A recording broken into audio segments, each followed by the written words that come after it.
एक जालिम औरत ने रमजान मुबारक में एक यतीम लड़की को 2 दिन तक कैद रखा। उसके हाथ और पांव रस्सियों से बांध दिए। वो 2 दिन तक भूख रही। फिर उस औरत का क्या अब तक अंजाम हुआ? पूरा वाकया जानने के लिए हमारे चैनल पर आखिर तक बन रहे। रमजान का मुबारक महीना था, लेकिन रमशास्त्री की एक खूबसूरत मगर बेबस और यतीम लड़की थी जो अपने चाचा के घर में एक बांदी की तरह जिंदगी गुजार रही थी। उसका बचपन माँ बाप की छाव के बिना बीता और जब से उसने होश संभाला था तब से सिर्फ जुल्म और ज्यादती ही उसका मुकद्दर बनी थी। चाची उसे सुबह सुबह जगा देती और दिन भर के सारे काम उसी के जिम्मे होते। बर्तन धोना, घर की सफाई करना, खाना पकाना, कपड़े धोना और हर वो काम जो घर के बाकी लोगों को मेहनत भरा वह रमशास्त्री थी। चाची और चाचा की डांट फटकार, कजिन्स की तानेबाजी और मारपीट, ये सब उसकी जिंदगी का हिस्सा था। लेकिन उसके दिल में एक उम्मीद थी, अल्लाह की रहमत और रमजान की बरकत की। शायद एक दिन सब कुछ ठीक हो जाएगा। रमजान की पहली सहरी थी। घर में चहल पहल थी। हर तरफ खाने की खुशबू फैली हुई थी। दस्तरख्वान पर तरह तरह के पकवान सजाए जा रहे थे। लेकिन इन सब के पीछे जो हाथ मेहनत कर रहे थे वे रमशास्त्री पराठे तल रही थी, चाय बना रही थी, खजूर रख रही थी और सबके लिए सहरी का इंतजाम कर रही थी। चाची और उनकी बेटियां आराम से सहरी के मजे ले रही थी, खुशियों में मशगूल थी। लेकिन रमशास्त्री एक आह भरकर वह खाना खाने लगी, मगर उसने फिर भी कोई शिकायत नहीं की। रमशास्त्री में चाची और उनकी बेटियां बाजार से खरीदारी करके आई। उनके हाथों में बड़े बड़े ब्रांडेड बैग थे और चेहरे पर खुशी की चमक थी। घर में दाखिल होते ही सबने अपने नए कपड़े निकाल कर देखना शुरू कर दिया। रमशास्त्री, काश उसके पास भी इतने खूबसूरत कपड़े होते। इसी दौरान चाची की नजर उस पर पड़ गई। उन्होंने गुस्से में आंखें तरेरी और सख्त लहजे में बोली, अरे! रमशास्त्री किचन में जाकर बर्तन धोने लगी, लेकिन उसके दिल में एक अजीब सी उदासी छा गई थी। दरअसल ये सारी तैयारियां चाची की बेटी के रिश्ते के लिए हो रही थी। उनके लिए एक अच्छा रिश्ता आया था और चाची चाहती थी कि सब कुछ बेहतरीन तरीके से हो। पूरे घर में खुशियों का माहौल था, लेकिन रमशास्त्री साथ जुल्म और बढ़ गया। रेहाना बेगम का रवैया और ज्यादा सख्त हो गया। वह छोटी छोटी गलतियों पर भी रमशास्त्री, अगर मैंने तुझे इधर उधर घूमते देखा तो तेरा अंजाम बहुत बुरा होगा। रमशास्त्री, संगीत रशा को हुक्म था कि वो किचन में ही रहे। मैमूना ने चाय तैयार की और ट्रे में रखकर मेहमानों की तरफ ले जाने लगी, मगर उसका पैर कालीन के किनारे पर आ गया और गर्म चाय का कप सीधा उसकी मां की तरफ गिरा। अरे रमशा, जल्दी से आओ! रेहाना बेगम ने बेइख्तियार ऊंची आवाज में पुकारा। यह आदतन कहा गया जुमला था, क्योंकि घर में कोई भी काम हो आवाज। रमशास्त्री सोचे समझे दौड़ती हुई मेहमानों के सामने आ गई। जैसे ही वह मेहमानों के सामने आई सब ठिठक गए। रमशास्त्री किए हुए कपड़े पहने थे जो अगरचे पुराने थे, मगर उसकी मासूमियत और खूबसूरती को कम ना कर सके। उसके चेहरे पर कोई मेकअप नहीं था, मगर वह नूर से दमक रही थी। उसकी बड़ी बड़ी आंखें, लंबे घने बाल और मासूम चेहरा, सब कुछ एक मुकम्मल हुस्न का नमूना था। लड़के की मां ने बेख्तियार पूछा, ये लड़ कौन है? रेहाना बेगम घबरा गई, जल्दी से बोली, ये हमारी काम वाली है, ये गूंगी है। लड़के की मां कुछ लम्हे खामोश रही। फिर रमशास्त्री की लड़के वाले अब सोचने पर मजबूर हो गए हैं। लड़के की नजरें भी बार बार रमशास्त्री मैमूना बर्दाश्त नहीं कर पा रही थी। कुछ देर के बाद लड़के की मां मुस्कुराकर बोली, हम सोचकर जवाब देंगे, और वे सब रुखसत हो गए। दरवाजा बंद होते ही रेहाना बेगम का पारा चढ़ गया। वह फौरन रमशास्त्री सी को पसंद कर रहे थे। रेहाना बेगम ने गुस्से में हाथ में पड़ी चम्मच, रमशास्त्री, उस छोटे से अंधेरे कमरे में रमशास्त्री, कोई रास्ता है तो मुझे इससे निकाल दे। कहीं दूर से अनजान की आवाज आ रही थी और वह रमजान की इस बाब को हुए 2 दिन गुजर चुके थे। उसके हाथ पैर सूज चुके थे, जिस्म पर नीले निशान पड़ चुके थे और कमजोरी से वो बमुश्किल सांस ले रही थी। भूख और प्यास ने उसकी हालत और खराब कर दी थी, लेकिन सबसे ज्यादा तकलीफ उसे इस बात की थी कि रमजान के इस पाक महीने में जब हर कोई इबादत और नेकियों में मशगूल था, उसे एक अंधेरे गंदे कमरे में कैद कर दिया गया था। वह अपने आंसू पोंछ कर चुपचाप अल्लाह से दुआ कर रही थी। उसकी जुबान तो नहीं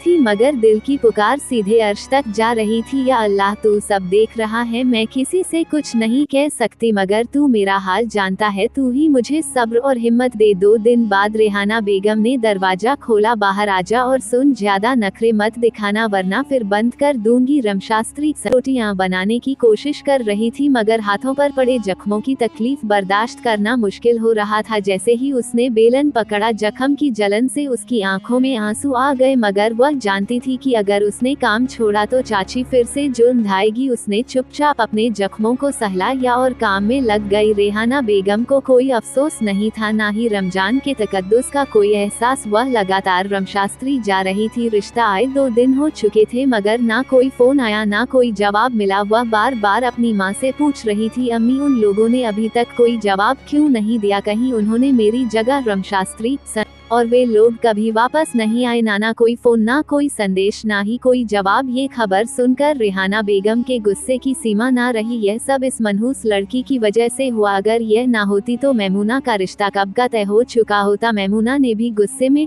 स्त्री हो रहा। उसे अंदाजा नहीं था कि अल्लाह ने उसके लिए एक ऐसा मुकद्दर लिखा था जो इन सब की सोच से कहीं ज्यादा हसीन था। रमजान के दिन तेजी से गुजर रहे थे। एक दिन अचानक घर में एक बड़ी खबर पहुंची। रेहाना बेगम के शौहर रमशास्त्री सुपुर्द थी। उन्हें कभी यह इल्म ना हुआ कि उनकी गैर मौजूद रमशास्त्री, मगर वह खामोश रही और जाकर चाय बनाने लगी। चाचा ने रमशास्त्री पक्का हाँ करने आए हैं। वह खुश मिजाजी से उनका स्वागत करने लगी मगर उसका चेहरा जर्द पड़ गया जब उन्होंने कहा, हमें रमशास्त्री, वह आपकी भतीजी है। हमें बताया गया था कि वह आपके घर में काम करती है, मगर जब हमने गौर किया तो हमें अंदाजा हुआ कि कुछ गड़बड़ है। ये सुनते ही चाचा का चेहरा सख्त हो गया। उन्होंने तुरंत रेहाना बेगम की तरफ देखा जिनका चेहरा हो चुका था। वे कुछ बोल नहीं सकी क्योंकि उनका झूठ बेनकाब हो चुका था। चाचा ने गहरी सांस ली और कहा, रमशास्त्री कर। लड़के की मां की आंखों में हल्की नमी आ गई। वे बोली, हमें अंदाजा हो गया था कि इस मासूम बच्ची के साथ अच्छा सलूक नहीं हो रहा। हमें उसका दर्द महसूस हुआ और मेरे बेटे ने फैसला किया है कि वह रमशास्त्री।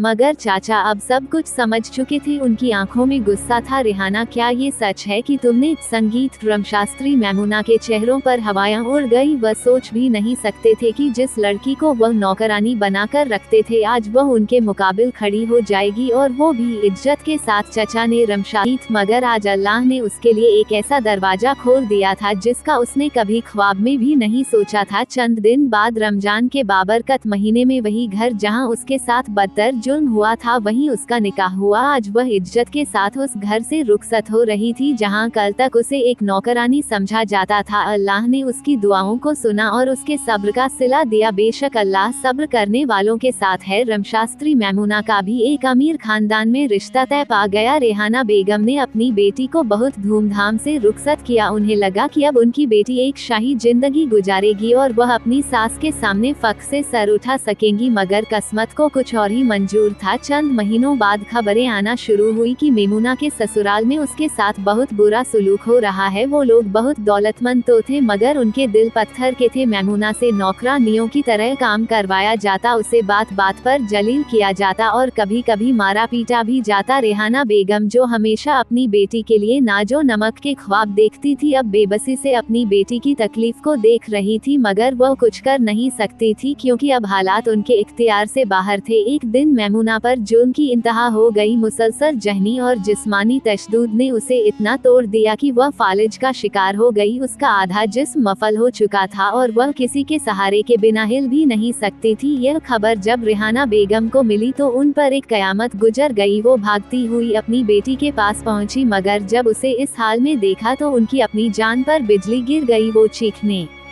की कोशिश करने लगी मगर उनके मुंह से एक लफ्ज भी ना निकला। रेहाना बेगम को खुद समझ नहीं आ रहा था कि उनके साथ क्या हो रहा है। वो बोलने की कोशिश कर रही थी मगर आवाज उनके गले में कहीं घुट कर रह गई थी। रेहाना बेगम गूंगी हो चुकी थी। जिस तरह उन्होंने यतीम और मजलूम रमशास्त्री थी, मगर वो रमशास्त्री इज्जतदार, खुशहाल और बाक औरत बन चुकी थी। उसके चेहरे पर एक अजब सुकून और नूर था जो सब्र और शुक्र के बाद नसीब होता है। रेहाना बेगम ने जैसे ही रमशास्त्री, मैं आपको माफ करती हूँ, रेहाना बेगम ने हिचकियां ली मगर उनके लब हरकत ना कर सके। आंसू ही उनके अल्फाज बन गए। जिस जुल्म का बीज उन्होंने किसी की बेटी पर बोया था आज वह उनकी अपनी बेटी पर पलट कर आया था। अल्लाह के इंसाफ में देर हो सकती है मगर अंधेर नहीं। रमशास्त्री बदला देख रही थी। यह रमजान का महीना था जब जुल्म करने वाले का हिसाब हो चुका था और सब्र करने वाले का सिला उसे मिल चुका था। बेशक अल्लाह सब्र करने वालों के साथ है और जालिमों को उनके जुल्म का बदला जरूर देता है।